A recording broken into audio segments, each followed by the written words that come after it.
नमस्कार दोस्तों, grow with Anjani channel में आपका स्वागत है। दोस्तों, आज का जो टॉपिक है वो हमारा एक व्यूअर का कमेंट था, क्वेश्चन था कि सर म्यूचुअल फंड में पेंशन कैसे लें। दोस्तों, जैसा कि हम आपको बताना चाहते हैं कि म्यूचुअल फंड में अगर आप इन्वेस्टमेंट करते हैं तो म्यूचुअल फंड में इन्वेस्टमेंट करते समय आपको जो भी आपने टारगेट लक्ष्य रखा है तो उसी पे आपको वर्क करना है। जैसे कि अगर आपको पेंशन लेना है, यानी कि म्यूचुअल फंड में आपको पेंशन लेना है, जो कि आज का मेरा यही क्वेश्चन है कि कैसे लें।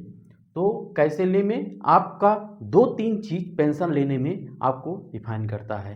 पहला नंबर ये है कि जैसे आपकी उम्र के हिसाब होता है। उम्र आपका अगर कम है तो आप रिस्क ज़्यादा ले सकते हैं, उम्र अगर ज़्यादा है तो आप कम रिस्क ले सकते हैं। एक तो ये हो गया। दूसरा है कि आप पहला नंबर ऑप्शन आता है कि आप एसआईपी के बाद लेना चाहते हैं पेंशन या आप लमसम के बाद लेना चाहते हैं पेंशन। यानी कि दो रास्ते हैं।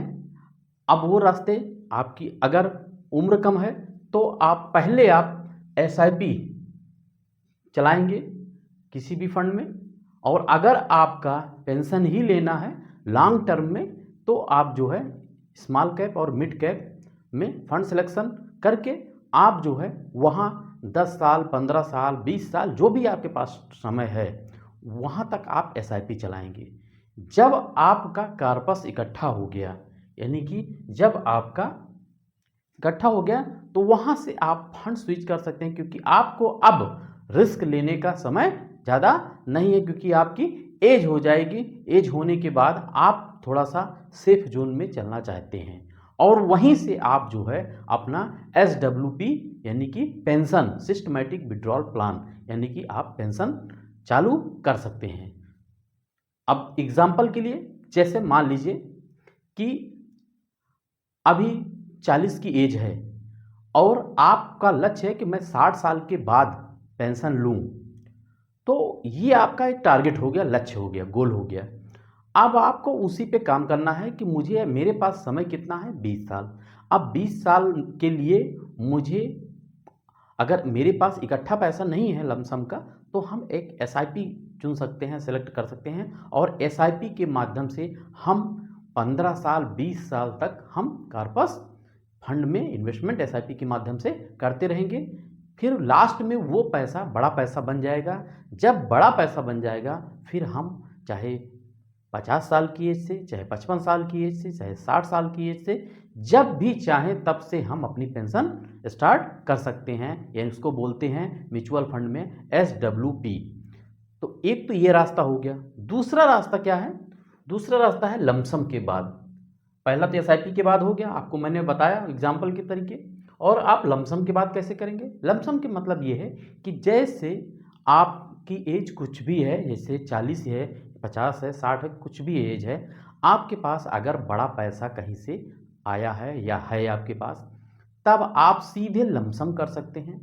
लमसम मतलब सीधा इकट्ठा एक बार में वन टाइम आपने 20 लाख 25 लाख 50 लाख जो भी है आपके पास आपने इकट्ठा इन्वेस्ट कर दिया ESW के लिए। और आप नेक्स्ट इन्वेस्ट करने के बाद नेक्स्ट 1-2 महीने के बाद आप अपनी कभी भी मतलब तुरंत अगले महीने से भी आप SWP ले सकते हैं, यानी कि आप अपनी पेंशन ले सकते हैं।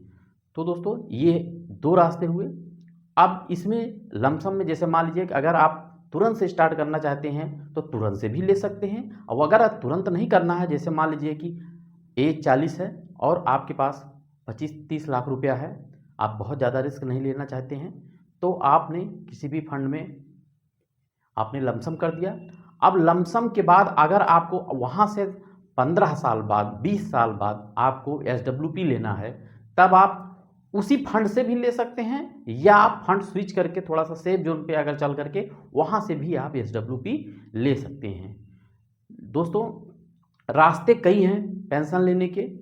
आप कौन से रास्ता सेलेक्ट करते हैं, कैसे लेते हैं, ये और डिटेल में जाने के लिए हम आपको आगे जब मेरा पेंशन का चैप्टर चलेगा, यानी कि पेंशन का सीरीज चलेगा, तब हम आपको SWP की जब सीरीज चलेगी हम आपको बहुत ही बारीकी से, बहुत ही डिटेल से और बहुत ही गहराई से बताएंगे आपको SWP के बारे में।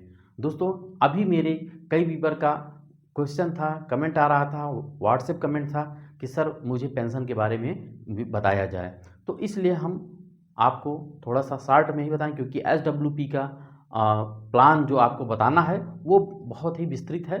तो ये आपका लमसम के बाद भी आप ले सकते हैं SWP pension, systematic withdrawal plan.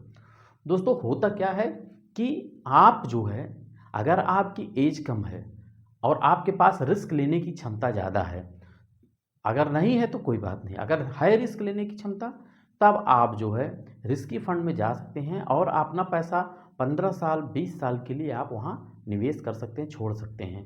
अगर आप 10 साल 15 साल 20 साल के लिए आपने अपने पैसे को छोड़ दिया लमसम करके या SIP करके छोड़ दिया, तो फिर वो 15 साल बाद एक बड़ा पैसा बन के इकट्ठा मिलेगा होगा, और वहाँ से आप अगर चाहें तो विड्रॉल भी कर सकते हैं, रिडीम भी कर सकते हैं, जिसको बोलते हैं म्यूचुअल फंड की भाषा में रिडीम बोला जाता है, रिडीम कर सकते हैं।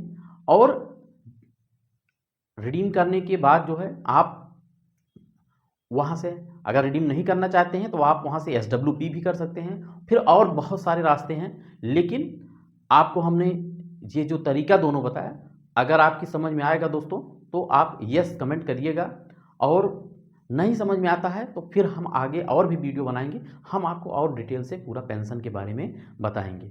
अब दोस्तों बात आती है कि हम एक एग्जाम्पल, ये मेरा वीडियो सिर्फ आपके एजुकेशन पर्पज़ के लिए है, कोई मेरा फंड का रिकमेंडेशन नहीं है। हम एक फंड का एग्जाम्पल, फंड परफॉर्मेंस के आधार पर आपको हम बताने चल रहे हैं, और हो सकता है कि उस फंड के परफॉर्मेंस को देख करके थोड़ा सा आपको समझ में आ सकता है। तो देखिए दोस्तों, यहाँ अगर हम एक एग्जाम्पल लेते हैं तो हम एग्जाम्पल में मैंने जो फंड लिया है वो SBI इक्विटी हाइब्रिड फंड लिया है। अब दोस्तों अब बात आ गई हाइब्रिड की, तो हाइब्रिड फंड कौन से होते हैं, हमने आपको हमारे चैनल पे इसका भी वीडियो है कि large cap, mid cap, small cap, hybrid, flexi, सारा डिटेल आपको हमारे चैनल पे मिलेगा।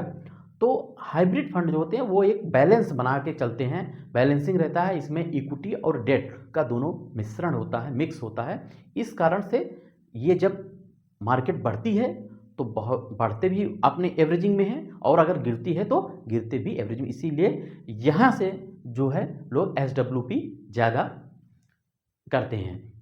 दोस्तों अगर किसी ने 10 लाख रुपया, यहाँ मैंने एक छोटा सा अमाउंट लिया है, बाकी आप जानते हैं कि अगर आप SIP के बाद लेंगे तो आपका बड़ा अमाउंट आता है, और हम और आगे भी डिटेल पूरा बताएंगे। अभी हमारा एग्जांपल एक छोटा सा है कि अगर 10 लाख रुपया आपने एक बार में लमसम कर दिया, डाल दिया इस फंड में, SBI इक्विटी हाइब्रिड फंड में। यहाँ मेरा किसी भी फंड का रिकमेंडेशन नहीं, सिर्फ आपको सर समझने के लिए है, एग्जाम्पल के लिए है। बाकी आप जब भी म्यूचुअल फंड में इन्वेस्ट करें आप अपने फाइनेंशियल एडवाइजर से सलाह लेकर ही करें, मेरा किसी भी प्रकार का फंड रिकमेंडेशन नहीं है।